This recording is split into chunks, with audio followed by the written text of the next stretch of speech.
Тази песен е направена с много болка от Емилия и Наталия за техните майки. За Малина и Иванка липсвате ни много майчици.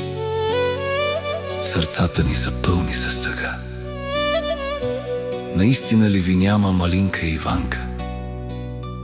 Не искаме да вярваме в това. Александрова Кин Продакшън.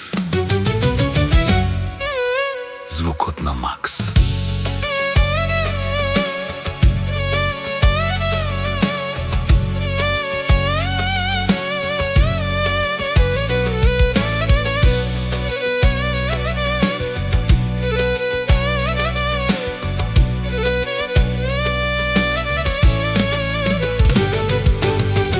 Огромна тежест в сърцата, безброй нестихващи сълзи.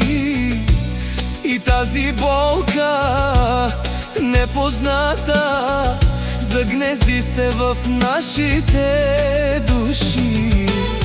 Майките никога не умират, просто престават да бъдат до нас.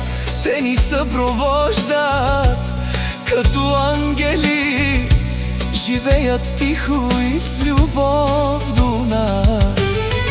Завинаги ще сте в сърцата ни, Малинка и Иванке. Почивайте в мир там сред тишина, където няма болка, само светлина.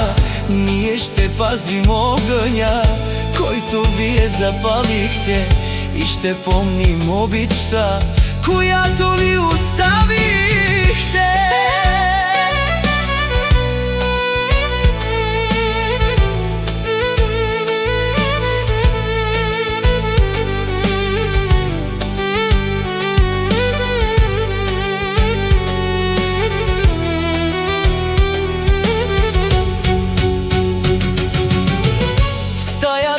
Тихо, а вятърът шепти, споменът за двете в сърцето ми пламти.